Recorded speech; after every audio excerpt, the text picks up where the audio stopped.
Ready graphics? Ready theme? Cue it. Good evening. For your information tonight. Hi, I'm Jesse Mullins. And I'm Lauren Milberger. And this is FYI, the Murphy Brown Podcast. Murphy's outfit in this episode is my everything. Jim is back. Yes. I'm very invested in their sex life. Get the M&Ms. It's a happy candy. He's so good. And on today's episode, we'll be talking about Season 3, Episode 7, The Last Laugh. Part 2. A back courtyard patio of, you would assume, of a well-to-do kind of East Coast house. There's some white metal chairs and a bench and a small table where you might entertain. And there's, walls on either side of it and a tall kind of wooden door that you would imagine to kind of keep an area like that private on a private home. And we hear the dulcet tones of one Murphy Brown struggling with a dog. This is Trickster, the Dial's dog. Trickster also is not a fan of Murphy's right now. Yep. Also, Murphy's outfit in this episode is my everything. I mean, her relax outfits are always great. Oh, the white turtleneck, the like hunter green kind of puffy anorak style coat.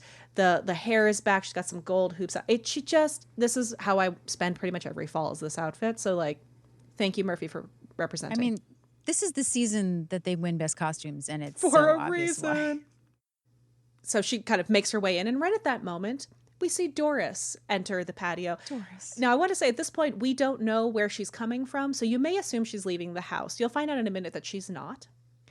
And we just hear her in her very Doris voice. Now, everyone, if this is Janet Carroll, the great Janet Carroll, as Doris Dial, if you haven't listened to our coverage of Going to the Chapel in season 2, please do. We talk a lot about Janet's career. She's incredible, and just her voice as Doris is so iconic. So just her going, Murphy. It's so... Yeah, not happy to see her. No, there's very much a chastisement in this voice. I love the way Murphy even responds to Doris as like a maternal figure because of where she holds Jim. And you can tell she also doesn't want Doris upset with her.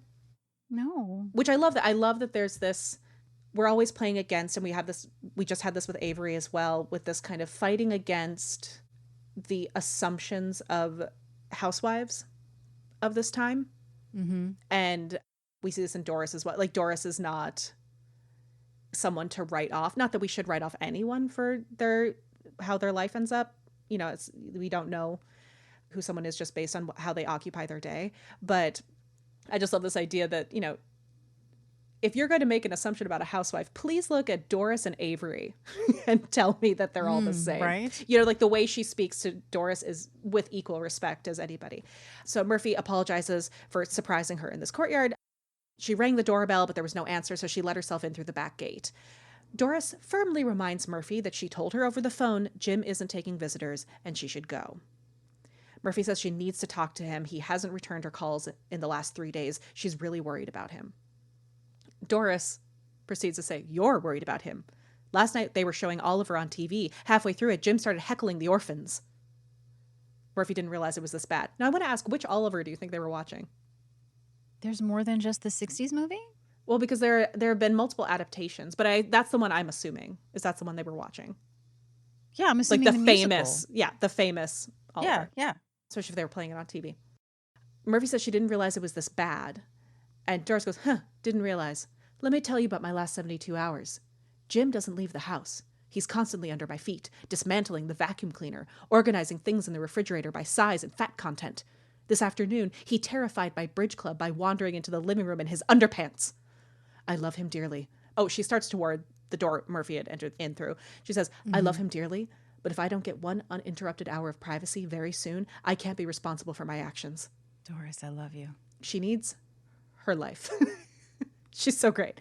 And before we get any response from Murphy, Jim appears through the door Doris had just left. We now see that it's his workshop, not the house.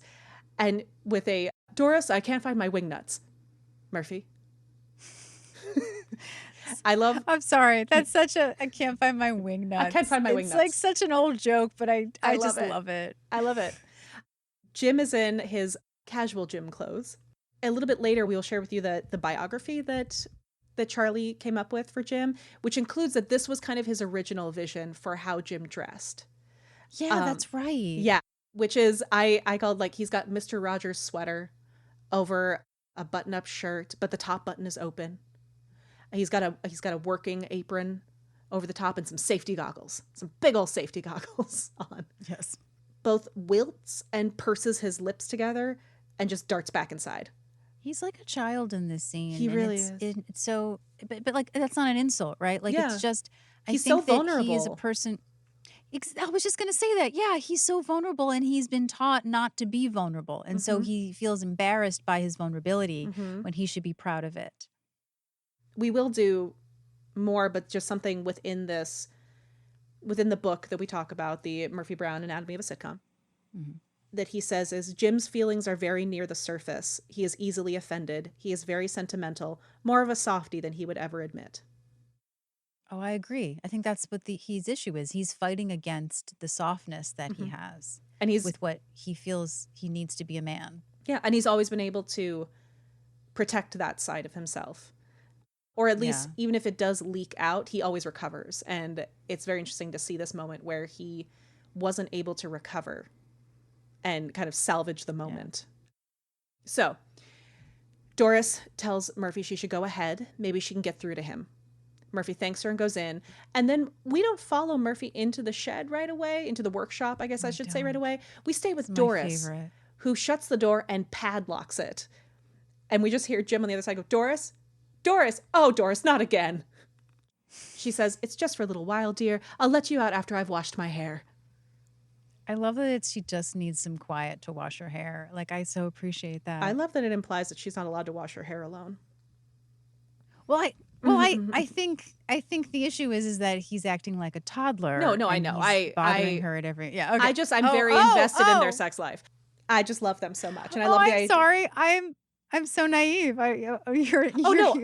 I think the actual joke is that he's being like a toddler and he just probably like sits in the room and talks to her. But you would like to know. You would like to think that they do it in the shower. I would like to think that he's just there, you know? I'd like to think that he's trying to distract himself. Well, we should put a pin in this and really bring this back when we get to the novel. We are now inside the workshop, and Jim, mouth pursed, is pointedly refusing to speak to Murphy. He grabs a piece of wood. I believe it's a 1x1. Brings it to the table saw. Ooh. I grew up building things with my dad. I love this scene. Actually, I will love say that you know all this. This is great. I talk a lot about my relationship to my own mother and to watching this with her and the representation of the incredible women in my life. But this in particular so sends me back to being a kid with my dad. We were always building on our house. I have such strong memories of these tools in particular, and especially learning how to use the table saw with my dad. The sound of that, the second he started using it, I knew the smell of it. My dad was also somebody who was very, very soft inside, very tender and sentimental and hurt easily. But my dad was born in 1942, so he is very close to contemporary and was someone who was raised to be a certain type of man that was, I think, that particular form of toxic masculinity was very harmful for. My dad was, a Marine and was trying to be everything, a quote unquote man was supposed to be for his family. And one of the ways that he processed and showed creativity and busyness was carpentry and building things and doing that. He built all the sets for my community theater where he also performed because big softy. But these the smell of the wood, the sound of the cutting, the him tinkering with something as an outlet was so familiar to me that like this particular moment, I knew exactly what was happening in Jim watching this. Yeah. And it's interesting because I don't have the same personal connection to this, and I know nothing about building sets. But when you said the smell, I had a flashback of college, and you had to walk through the shop to get to the stage. And I just oh, yes, you're right. It is very evocative, that particular sawdust set smell when they're... Yeah, it's like you hear the sound of the table saw go down, and then you smell what that wood smelled like as it was heated and cut.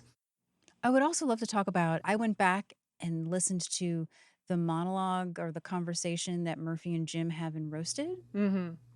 Because when I see this scene, I thought, well, wait a second.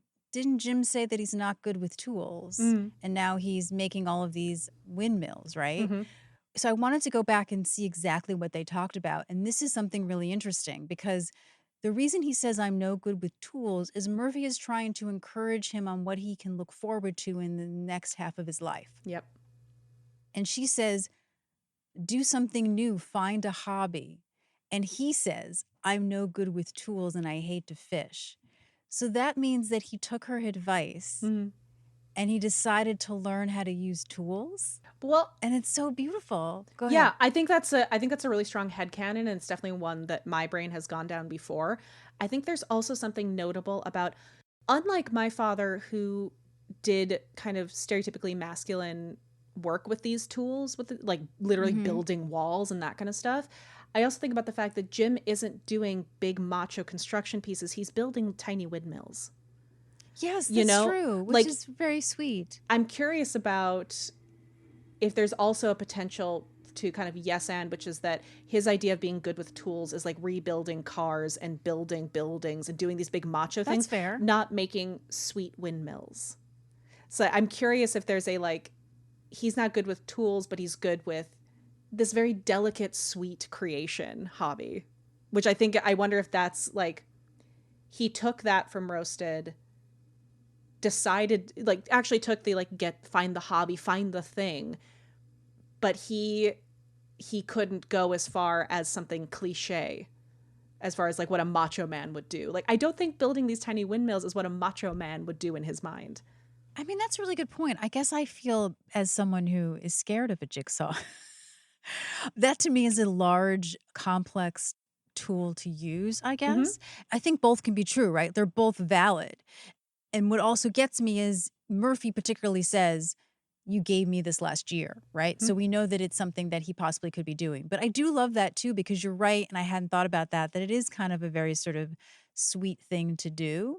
But also I want to bring up something that we'll talk about when we get to that episode, though, but just to put it in people's heads and ours, is that also in that conversation, she says, travel, write a book. Mm-hmm. And he writes a book this season. Someone went, noted. Yeah, so that's why that caught me too. I was like, oh, these are things that we see this season. But I love your headcanon also, because it totally works. I think for mine, it's just a yes and of what you already said. Yeah. I'm going to wait to read this because there are some things in this biography that he came up with that tie into this idea of, Oh, they do? Oh, great. I purposely 'Cause- didn't read it so that I yeah. could be surprised. he basically, well, I'll read this little section because we can always continue on. Please, yeah. He says he worshipped his father, and in college he started to smoke a pipe, and he decided on scotch and water as his lifetime drink because his father drank scotch and water. I remember that, yeah. Manly things would be his choice from a very early age. Most sports are boys' games, but golf is a man's game, so he would be a golfer. He probably smoked until his wife Doris forced him to give it up because smoking is what other manly journalists do. So I love this idea of, for me, it's he was inspired to get the hobby. He was inspired to work with tools to do this kind of thing. He bought the manliest tool he could think of, which was a table saw. Not a jigsaw, but a table saw, like just straight, Thank easy you for cuts. correcting me. Yeah. This type of thing.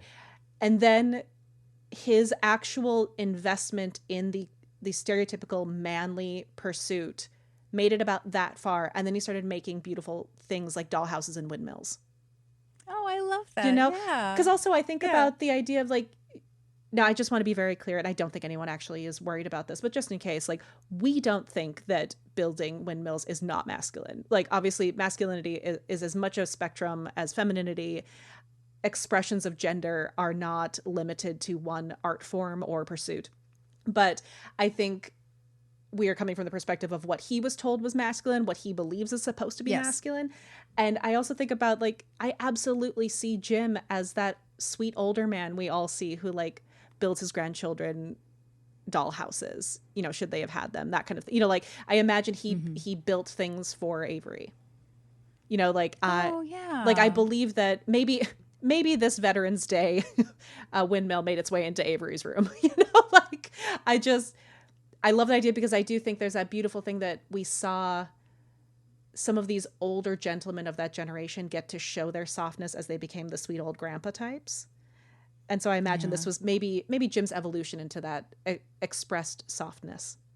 Like, my grandpa always bought I didn't know until I was older, but for Christmas, I always got a sweater from my grandparents, among the other things. And I found out that my grandpa was one who picked out my sweaters. And there were always these Aw. sweet little things. And my grandma could not have cared less. And my grandpa had a really strong eye for what Yeah. the sweet little girl would wear as a sweater. And they were always my favorite. And they were so fun. So I just think there's that opportunity for him to express these things that maybe are a little softer for him in this moment. Yeah, like one of my favorite Eddie Izzard jokes is she has a joke where it's two Romans talking to each other, and it's about how she's like, I want to wear a dress, and the other Roman is like, well, we're wearing them. Yeah. You know, Yeah, like like, look at us. that's not the full joke of Yeah. the way that she does it, but like, yeah, like this idea, all of these ideas about gender that we have are all based on something that is really, coined and achieved and materialized in America, in Western culture, I should say, not America, Western culture, that it's made up Yeah. based on binaries that really don't actually exist, right? That, things change, and the ideas that people have, if it was thousands of years ago, would not make sense. So are they not less of that gender? No. Like, And it although just, at the end of the joke, she does, but I want to wear them like this, and then she props her feet up like she's in heels. yeah. But I think there's, Like doesn't make sense. this is just one of those great moments where we see the fact that misogyny hurts everyone. Yes. Like it hurts everyone, not just those that it puts in the minority. Agreed wholeheartedly. So Jim is at the table saw with his 1x1. Or he grabs his 1x1, he makes his way to the table saw as Murphy is trying to engage about this windmill she sees. And she starts to say how she still has the one, and the table saw interrupts her very loudly. If you've heard a table saw, it's very loud. You cannot talk over it. Yes. As he stops, she goes, made me for last Christmas.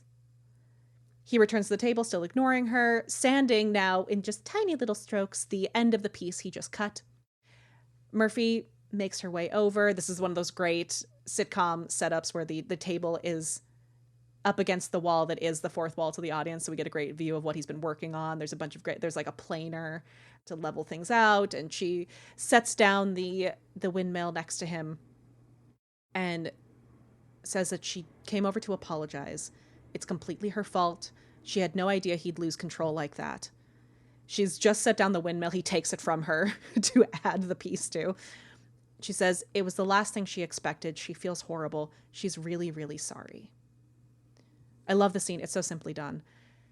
And Jim finally speaks. He says he appreciates this gesture, but it has nothing to do with her. And he says a line that breaks my heart, which is, I was the unprofessional one. I was at fault. I failed. And he says it, again, so simply. She tells him, come on, he's not the first person to break up on the air. Murrow did it. Jim snaps back. Murrow was a horse's hiney. Good Lord. By the way, I could not find any proof that Murrow did No. laugh on air. No. Yeah. He says, good Lord, did you hear what I said? I blasphemed. And what I love, he does the thing where he takes his goggles off, like it's too hot inside them with what he's dealing with. It's like he's sweating too much. He has to take his goggles off. And he says, laughing on the air was the most humiliating, sophomoric thing I have ever done. All my credibility as a journalist is gone out the window. And this is where Murphy, being our Murphy, sometimes centering self, says it would be so much better if he just blamed her, yelled at her, let her have it. She knows she'd feel better. And Jim just sits there and says, what's the point? Nothing's ever gained by ill feelings. And then he just spins the windmill, sadly. Such a great little gesture. Oh, it's so good. She says he's right as usual. Let's put it behind him. Why doesn't she pick him up tomorrow? And he startles out of his seat backwards and goes, tomorrow? Is she out of her mind? He's not going back tomorrow. It's too soon. He's not ready. It could happen again. Now, I want to take this pause here. The fear of something like this happening again. Lauren, are you familiar with Anderson Cooper losing it on the air? Well, I am now because you showed it to me before we started, because I wasn't. It's funny, when Jesse mentioned this, I went, oh, you mean New Year's when he's drunk? And she's like, no, Lauren. But tell the audience. So this is about 12 years ago now. Is the one that I always think of. But Anderson Cooper on his show used to have a section called The Ridiculist, which would just be, kind of something amusing at the end of the show, which was something just ridiculous in media. And obviously, if you've ever watched him at New Year's with Andy Cohen, we know that he has quite a notable giggle when he loses it and then can't stop. And when I was thinking of this episode, I immediately thought of this moment. And this came out of conversation with Lauren trying to think of someone recently that we could think of that had gone to this level of losing it in a broadcast. Yeah. And also just to preface, like someone at a certain level. Yes. There are tons and tons of video of local anchors losing. Yeah. Oh, yeah. It's just a very different thing when it's a main anchor. And even back then, very different, which we talked about at the beginning of the episode. But like, yeah. So anyway, go ahead. And even Anderson Cooper is not at a Jim Dial, Mike Wallace. He's still young enough to not have that gravitas yet, but he's still considered, he has his own show. He's very respected. He's been, a journalist for a long time, handles serious topics very well. Yeah, he's a Vanderbilt. So the one that I particularly had to bring up, and I talk about it here because it's the happening again problem, which is that during the Ridiculous, Anderson started being given things to talk about that he just could not control himself over. And the one that originally happened was him giggling over a quip about Gerard Depardieu and some bodily function that happened in which he was told to say the line Depardieu. And he starts to lose it. But then it became a thing where he just started getting so frustrated because the one that came up was a festival known as Dingus Day. I believe, Polish festival. But Jesse, where is Dingus Day, which connects to our show? It is in Buffalo, New York. Hometown of Diane English. Indeed. Anyway, continue. The short of this, please go look it up on YouTube. It's one of those things that I just watch when I want to feel better sometimes. But basically, he was talking about the fact that part of the traditions of this festival is girls having water tossed on them and boys getting gently hit with pussy willows. And he could not handle, he just started giggling. And the thing about it is once he started, he couldn't stop. And in the broadcast, he starts to say, this is so stupid. This is so stupid. And what he's actually talking about is the fact that he can't stop, which is very similar to Jim at the beginning of this episode when he goes, it's not funny. It's not, and then can't help himself. Yeah. And then he ends up going on to basically do a retraction about his giggles because the people of Buffalo thought he was saying that Dingus Day is stupid. But then the production puts a stand of pussy willows behind him for his retraction video. And he, again, can't fully handle himself and is trying so hard not to laugh again. So this very real feeling of being a serious journalist who is cracking up, breaking up on air while everyone else is watching this happen, trying to control yourself. But once it started, you can't stop. And then you go back on the air and are trying really hard for it not to happen again. That's a very real concern. And so when he says, like, it's too soon, he's not ready, it might happen again. The fear of this, and again, back to your comment about the stress relief, they had just come out of Hell Week, which is he's exhausted. So he cracks on air, probably because he's finally releasing the tension of that week that they had. Now he's here in this tension of, oh my gosh, this thing just happened. And man, if you're ever told to not think about something, all you're going to do is think about the something. That's very tension creating. And that comes up next. Yep. So it's the Austin Powers, like, mole, don't talk about the mole. And then all we do is talk about the mole. So that's all I could think of. Please go watch the Anderson Cooper video. It's so funny.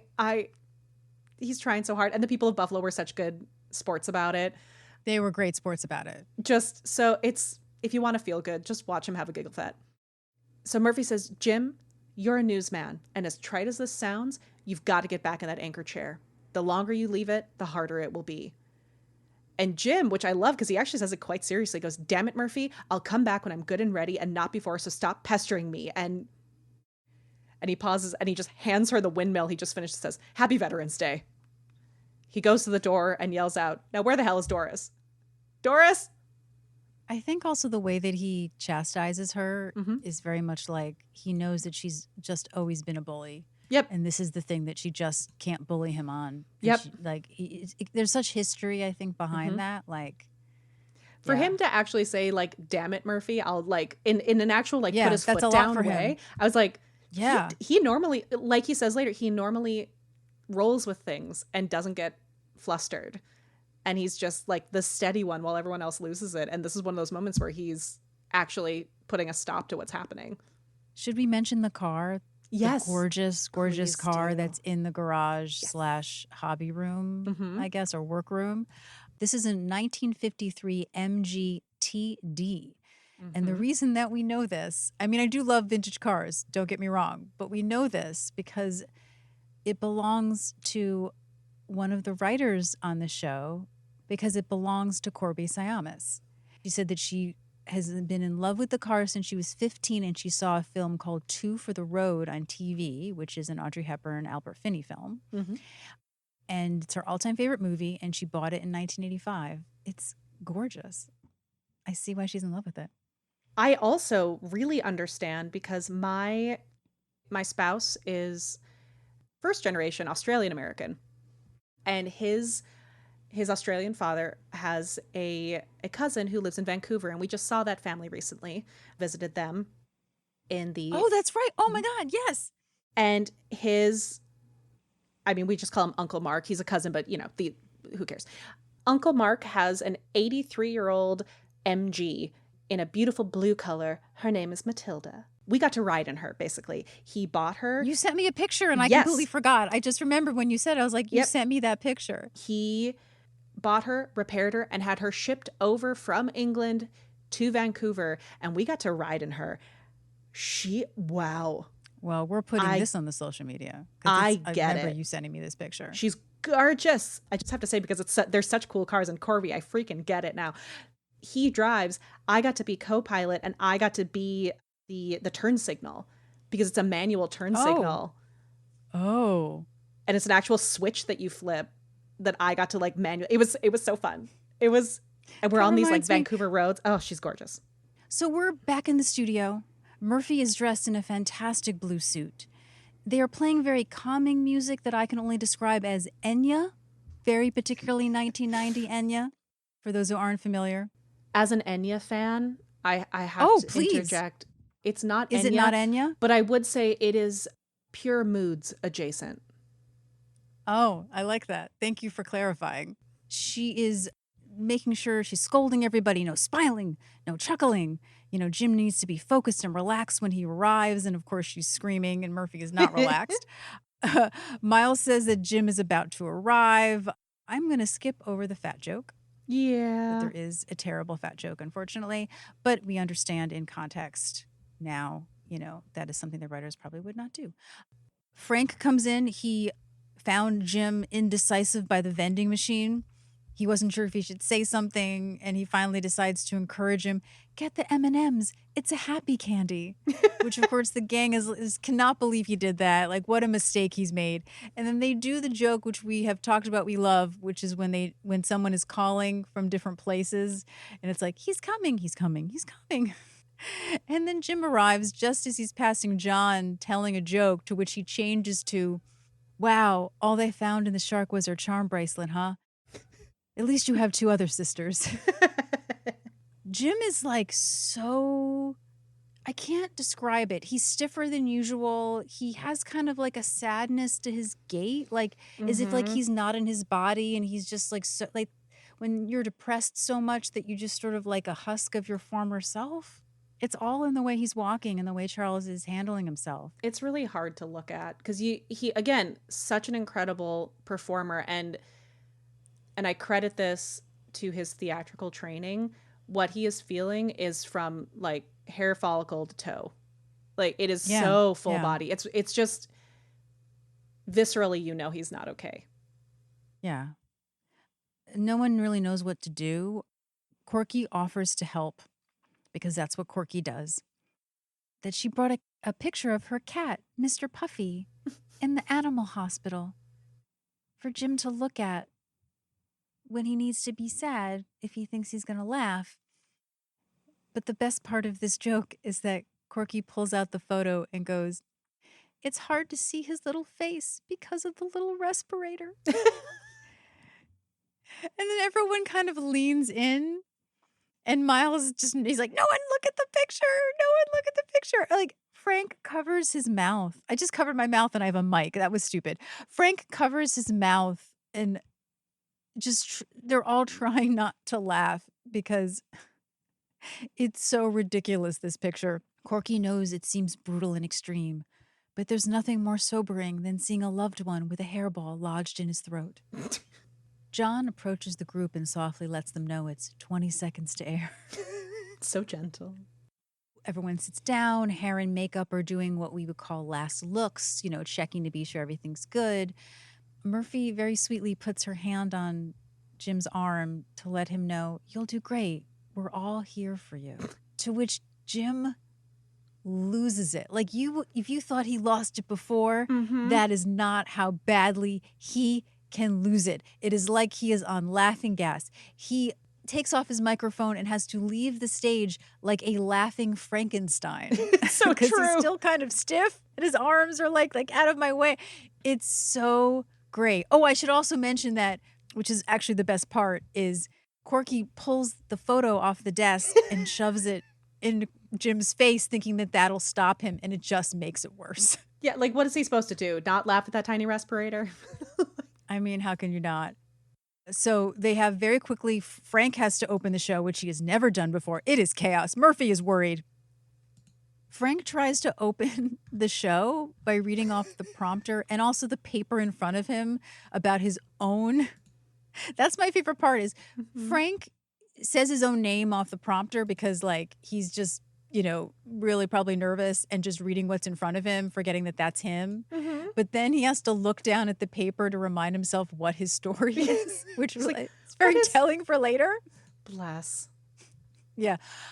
Corky will be doing a report on Jack LaLanne, which I feel like has become more in this sort of pop culture recently. I think a lot of people probably know who Jack LaLanne is, but didn't like previously. Shows like Physical. I think there might be a documentary, but just quickly, very renowned.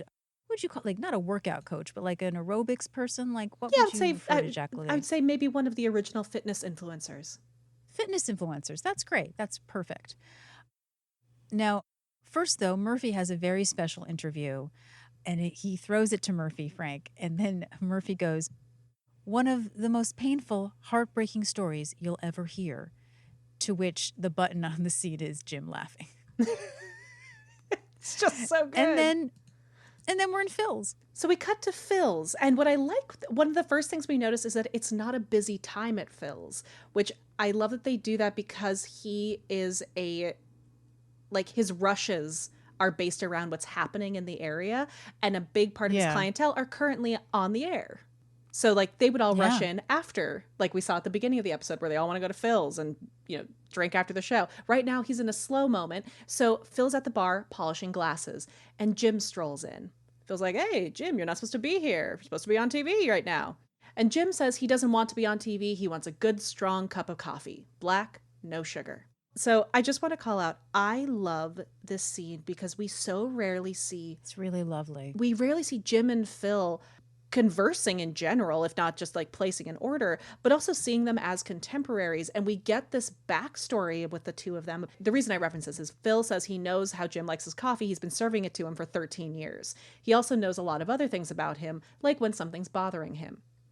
And what it's the second time also we've heard like how long these people have known Jim. Yes. And this idea, like, we hear a lot of comments about how Phil, like, how many people and icons Phil has served and Phil has known, and what Phil's been on the other side of, the pearls of wisdom Phil has done to actually like save the world from time to time.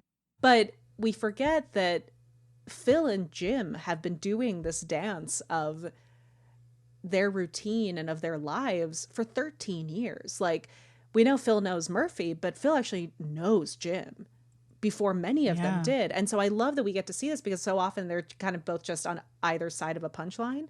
But we rarely get to see them connect as these older men surrounded by the next generation of what they're doing. That's a good point. Yeah, that's a really good point. So I love it. I love that it's at Phil's where this conversation happens.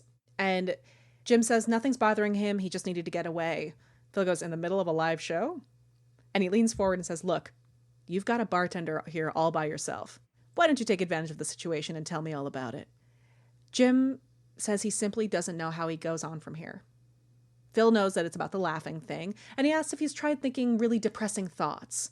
He says, "If you haven't got any, I can tell you about my canned corn delivery today. It'll tear your guts out." And Jim proceeds to say, in my career, I've covered a war knee-deep in Korean swamp water.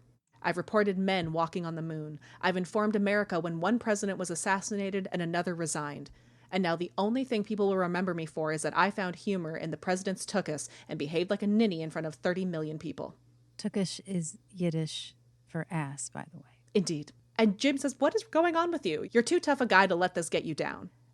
One of the things I love about this show, but also such kudos to Tom Palmer with this idea and then the writer's room for working through this script, because it brings so many great quotes that I love that the show does, which is characters having moments of self-awareness that don't feel too out of left field. They don't just suddenly have these pearls of wisdom about themselves that came out of nowhere. I believe that Jim is saying this because he's been thinking about it, because he has that emotional intelligence to be able to state this without sounding like no one talks like this. And he says, Yeah. "Being in control has always been my strength, keeping a cool head while everyone else was losing theirs.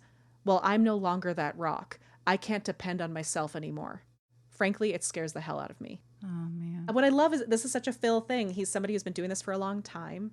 He, unlike Murphy, knows when to kind of lead the horse to water. And so he goes back and he picks up the glass he'd been polishing and says he guesses there's only one thing to do: fold up your tent and leave the profession. Jim says, "Oh, he's thinking about it. Believe him." But are you really thinking about it? Would it be like sitting on the sidelines telling people what it used to be like when you were on top? And speaking to this Jim acting a little childish earlier, he's sitting there with his arms folded like he's petulant. Phil asks him, "Is that what you want?" And Jim gets like small offended and says, "Of course not. He loves his work. He can't imagine not doing it anymore." Phil leans forward and goes, "Ah, here's the part where the bartender leans over and says one thing that makes all the difference. Are you listening? Because this is going to be good." And I love that they actually make it something really good. In the way that Charles plays it, right? Like he Yeah. was really intent. Like it's such a well acted scene between Yeah. the both of them. And again, it's this idea of like they could have gone for an easier punchline where he says this is going to be really good and it's actually nothing. But instead, they actually are allowing the scenes to have some weight and some sincerity. He says, "You said your biggest fear is being remembered for losing it on the air. But if you give up now, that is what you'll be remembered for." And Jim kind of looks up with this light bulb and goes, and Phil just goes, "Ah, you didn't see that one coming, did you?" And Jim's still thinking, and he leans in and goes, "Ah, come on, Jim, I'm working like a horse here. Give me some satisfaction." And this is the moment where I originally wrote, I love seeing them as contemporaries, because the way Jim smiles at him and says, "You're right, Phil," and goes to shake his outstretched hand and thanks him, he smiles at him Yeah. like a friend. Like they really see each other. And it's in a way that I don't think anybody saw Jim. Like everyone's seeing Jim from their own filters. But I think Phil was possibly the only person who could have that talk with Jim. Yeah, because everyone else is trying to Murphy is trying to absolve herself more than she's trying to help him. And everyone else is more sort of on eggshells about it happening again as opposed to treating the problem. I say this sans judgment. Everyone is looking at Jim from what they need for Jim to get better. Sure. Yeah, nothing's wrong with it. Yeah. Doris needs her husband back. Doris Yeah. wants her autonomy back as well. Doris wants to help, but she doesn't know how because she can't relate in that way. Murphy wants to feel better, and she also wants her Jim back. The team needs their leader back. Miles needs his employee back. And it's all coming from good places. But Phil is the first person who basically, he doesn't need anything from Jim if Jim comes Exactly, yeah. back, but he's able to see Jim in a way that without all of that in the way, and he's able to talk to him as a fellow man in the world. Phil is probably witnessing this happen with his own contemporaries who have been on the other side of things. So I just think it's a really beautiful opportunity that I don't know if another show would think to use. Another show would have given Murphy the speech she has as the button of this scene, and that would have worked. A lesser show would have, but this show gave us this. No, it's great. So Phil says he better hurry. They're closing out the show, and we get an old Jim. Oh, good Lord. And he starts to leave and he's grabbing his stuff, and Murphy arrives in her beautiful blue outfit. Oh, I'm obsessed with this blue outfit. It's so good. She declares she's been looking for him everywhere. He says he's got to go, and he starts out the door, and Murphy thinks he's still avoiding her. And she says, "Keep running away, but let me tell you something. I'm not giving up on you. I'm going to be right here, stuck to your side like you were with me until I checked myself into Betty Ford. You were in the cab, in the plane, trying to get me off the luggage carousel in Palm Springs. I love you, Jim, and I love you. So stop acting like a big baby and go back to work. I also love that this frickin' show took a speech like that and didn't make it precious. Yeah. It's a beautiful speech. It has so much behind it. And it's just a punchline to get to Jim going, okay, let's go. And he takes out the door and she turns out. She goes, I'm getting very good at this. Can we also talk about this backstory about Murphy, right? Exactly. In season 9, they say that Jim drove her across country. Mhm. Betty Ford is in California. So I guess we can assume that this all happened because she says to get me to agree, right? So Says, just like you were with me until I checked myself into Betty Ford. yeah. So once she checked herself in, so to speak, or, made an appointment to go, he's the one who drove her Mm-hmm. cross country. Yeah. I think that at the time they wrote this, it was supposed to be that she got off the plane in Palm Springs, which is not, Yeah. I don't think it's that close, but it's the same state. But is there something funny about him just dogging her, and then finally she gets home and is finally like, all right already. and then he has to drive her back to California. I just love them. I love their backstory together. I love the idea of like when Jim gets intractable, the idea of Jim just like refusing to leave her side and all of the ways that Murphy would try to get away Yeah. from him. I mean, maybe So she good. got banned for a couple of months, so he had to drive her. I'm trying to imagine if she was on the luggage carousel because she was wasted, or if she was on the luggage carousel because she was trying to escape him and get back on a plane. Like all of the reasons why she might be on the luggage carousel Yeah. are also I like good to me. think she was wasted. Yeah. And maybe it's both. Maybe she is just blitzed and also trying to escape him. Like that was her escape. Was she like? I think actually, yeah, I think both could totally work. Yeah. So we're back in the studio. We see on the monitor that Frank is on location. For those of us in the know, we know that Frank is not on location, but he is standing outside the studio on the Warner Brothers lot. Because all those studios look the same from the outside. Still very, very good. Use what you have in front of you. Frank is so enamored with himself. Oh, he loves watching himself. Just loves it. And he's so enamored that John can't get his attention to look forward that they're back now from the report. And he turns around when he finally gets it and, he goes, that was something, wasn't it? Which leads to them going to commercial. John crosses the frame saying they're out and into commercial. 1 minute to close on the Frank Fontana hour. I love this because this whole section, it just so succinctly lets you know what has been going on and has not been good. Mm-hmm. Miles says that they're, almost home free. All Frank has to do is close the show. Frank asks for the copy, but there is no copy. Jim just wings it because that's how great Jim is. As we saw at the top of the episode. Yes. Frank, though, has not been paying attention to anything but himself. Yeah. And so he can't summarize the show because he has no idea what the show was. To which he asks Corky, and I love because this is so not something Corky would usually do, which again shows like how insufferable he's being. Mm-hmm. She mocks him. Let me see, what was my story on? Was it about Lincoln?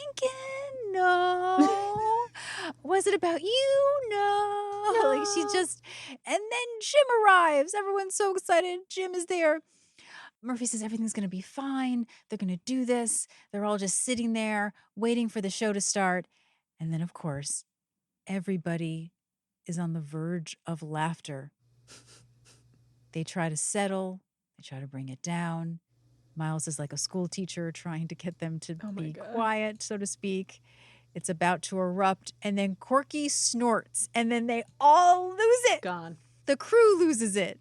Frank, Corky, Murphy, everyone but our man Jim, Professional. who goes through the entire ending of the show as his old self.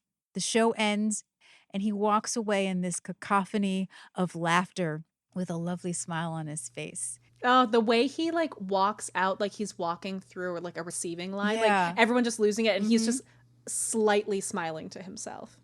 Oh. It's so great. You people are unprofessional. You people are unprofessional. He's finally Jim back. is back. Yes. So now is a great time for us to talk about, apparently, according to Diane and according to this book, the Murphy Brown book that we always discuss, Anatomy of a Sitcom, Charles Kimbrough was the only actor to come up with a full backstory for his character. Full backstory. I could honestly take up so much of your time just reading the entire section about Jim Dial. So we're in the section of the book called The Ensemble Cast, The Characters. And Jim's section itself is called Jim Dial, The Anchor That Sometimes Soars. He at one point says, it was like Andy Hardy. Somebody had given us some money and we were going to put on our own play. It's been like that ever since. There was also a great quote he said about doing Murphy Brown. And this is from October of 1990, so it's very close to when this episode aired. He said he could see doing Murphy Brown for about 964 years. I'm very happy in it, and I love getting paid and getting to work every day. Which I would have watched him play Jim Dial for 964 years. This is not some brief quip about who he is. I'm going to read a lot of this to you, and I just think it's so beautiful, and I think so much of it shows up in this episode. He said, Jim saw right away that his key to the Jim Dial character was the man behind the facade. Quote, I felt that the front he presents to the world was there all right, but I knew that there was another creature there too. Jim's manner was something he had built up. It was the serious newsman, part Edward R. Murrow, part Ernest Hemingway, both of whom would be Jim's heroes. In one episode, Roasted, he tells Murphy a long and revealing anecdote, meeting Hemingway and being disappointed in the man behind the legend. They also talk about how Charlie, as everyone calls him, is a deep and thoughtful person who has considered his craft carefully. He talks a lot about finding his characteristics. Something that I think is notable is his struggle at the beginning was also against the notion that he might end up being a one-joke character, one who could come on every week and get a laugh for the same reason and then go away, quote, just an accent on the show. Because of that fear, it led to one of the most, I think personally, richly developed backstories for a character that could have just been one note and been fine. Jim's background was well-to-do conservative Republican. His father was a stockbroker in Chicago, and Jim grew up in the suburb of Winnetka, going to Dartmouth, as his father had before him. Then suddenly his father died of a heart attack, and they found out that his personal affairs were chaotic, although he had been a wonderful businessman. He was one of those excellent businessmen who left his domestic affairs in absolute shambles, which I think says a lot about his relationship with Doris, that he is so devoted to that. It's, quote, the shoemaker's children go unshod, you know. So the family had very little money left. They had to sell the house and move to an apartment. He couldn't go back to Dartmouth, of course, so when the Korean War broke out, he decided to volunteer, planning to take advantage of the GI Bill and finish his education after service in the armed forces. Quote, his time in the Army was the great liberalizing influence in his life. He worked on Stars and Stripes and then got into radio broadcasting. He came back to Chicago and got a job, and from there he moved as an anchor to FYI in Washington. Had his father not died and set in motion that whole train of events, Jim would have been an insufferable bore. Journalism humanized and liberalized him by showing him a way out of his little niche, especially as he saw how other people in the world had been struggling to live. Now Jim is something of a liberal, in common with Murphy, although he is not demonstrative about it. As Charlie puts it, quote, Jim is very noncommittal politically, just as many practicing journalists are, but he's probably more liberal than his dress code or his general background would indicate. His taste in music is somewhat commented upon in the series. Charlie feels that Jim would like swing bands, again, the same music his father liked. But he has learned some more recent music from Murphy. Quote, all of Jim's knowledge of Motown, of rhythm and blues, comes from Murphy. I think that when they first got to know each other, they would probably go out and lift a few and talk, and she probably taught Jim a thing or two about music, the way she did with Miles in the pilot. But he still only has a couple of numbers, and he only does them with Murphy, as is included in the sequence in the Men's Club episode, Soul Man. Jim will never be avant-garde, yet he has enough vanity to succumb to little trendiness. In the matter of clothes, for example, he wears Giorgio Armani suits, which he is very careful to have properly fitted and creased and generally elegant. Quote, at first I thought of him as someone more conservative than that, says Charlie. Not that sleek, but that kind of fastidiousness, vanity in a way, is a whole other dimension added to the character by Diane and the costumer. At first I was uneasy with that. My idea was that around the office he would wear an old tweed jacket with leather patches or a cardigan equally used, and that he would only get into his real threads, probably conservative Brooks Brothers, for the broadcast. But instead we went with the Armani touch, and I've come to like that. It means he preens a little bit. There's always a minor tragedy if he spills something on his clothes, perhaps because it spoils the effect, but more likely because a truly fastidious person just doesn't like spots and stains. Quote, but he is rather shy. Certainly he is awkward with women. His description of the character is so full, so carefully thought out, and above all, so plausible to those of us who have seen Jim Dial that it really does invest in the character with a believable past, at least for those lucky enough to hear Charles Kimbrough sketch it in.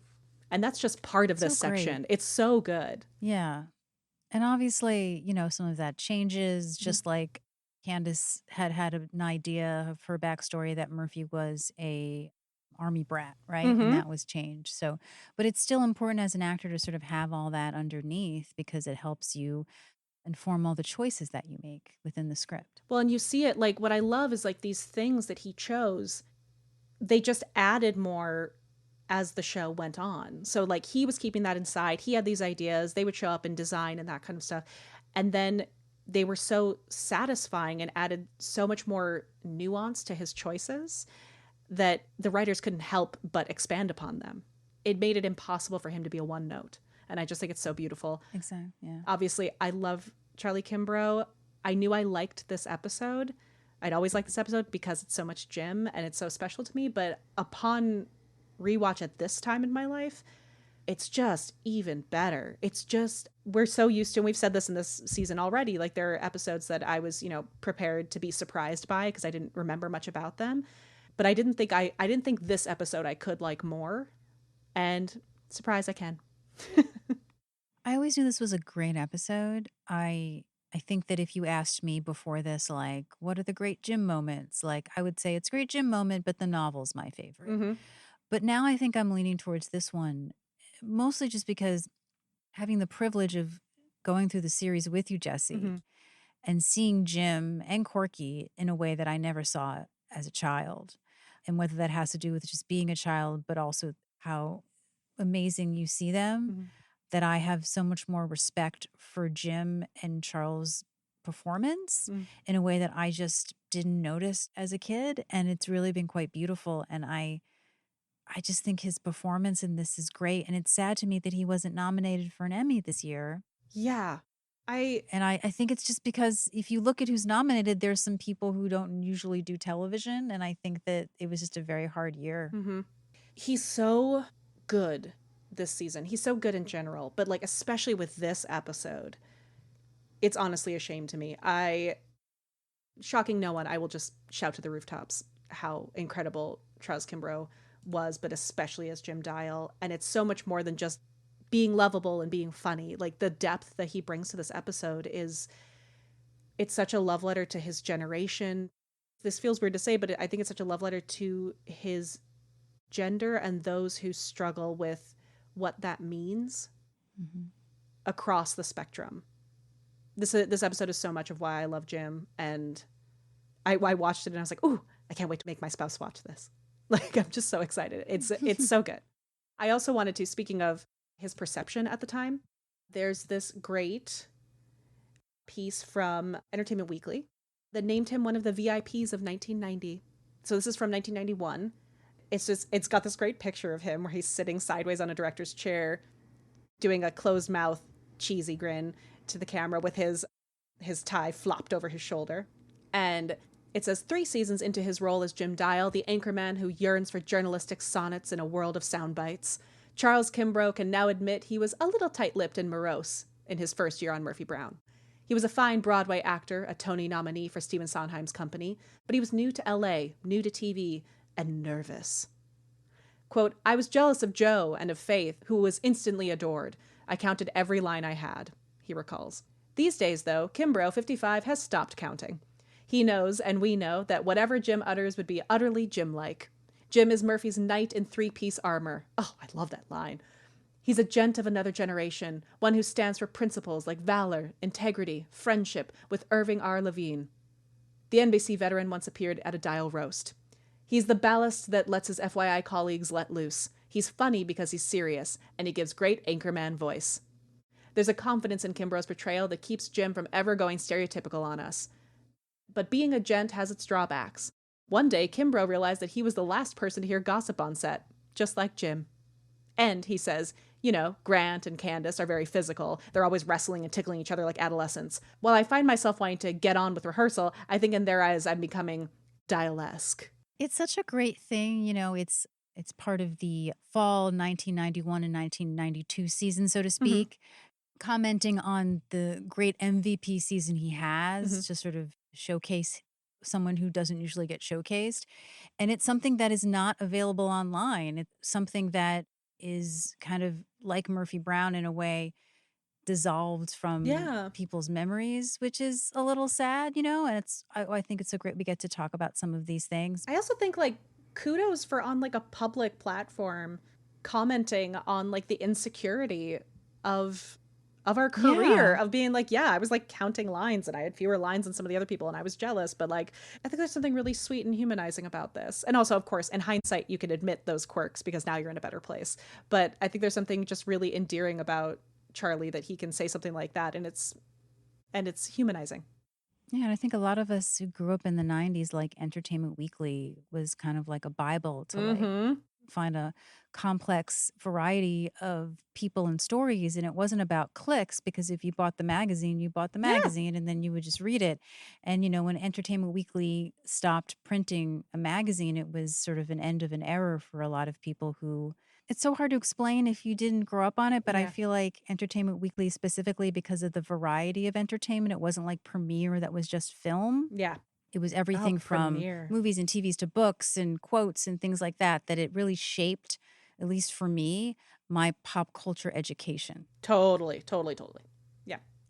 So speaking of MVPs, you are our MVP. Oh, And if you would like to support the podcast in a free way, you can drop us a review wherever you listen to podcasts. But really, no matter how you can support us, we are so happy that you're just here with us. We really are. We really appreciate it. We have such a good time talking about it, but we love hearing from all of you and knowing that you're enjoying it as well, because we're community. We're community based. And so it thrills us. And we're so happy to be talking about this season with you.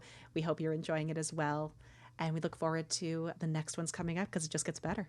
Thank you for listening, friends. If you enjoyed what you heard today, please show us your support by Liking, subscribing, and interacting with us on social media Our handle everywhere is at Murphy Brown Pod. You can also email us at murphybrownpod@gmail.com or visit our website at murphybrownpod.com. share us with your friends Give us a 5-star rating. wherever you listen to podcasts. You can also support the podcast by checking out our Patreon You can donate once or be a recurring subscriber, and access exclusive deep dives on Murphy Brown and other related topics. as well as bonus content we had to cut for time. 100% of what you donate goes toward creating this podcast. So, any way you are able to support, we deeply appreciate. And we'll see you next time, For another edition of FYI. the Murphy Brown Podcast. I miss Fresca, is what I'm saying. Okay, you ready?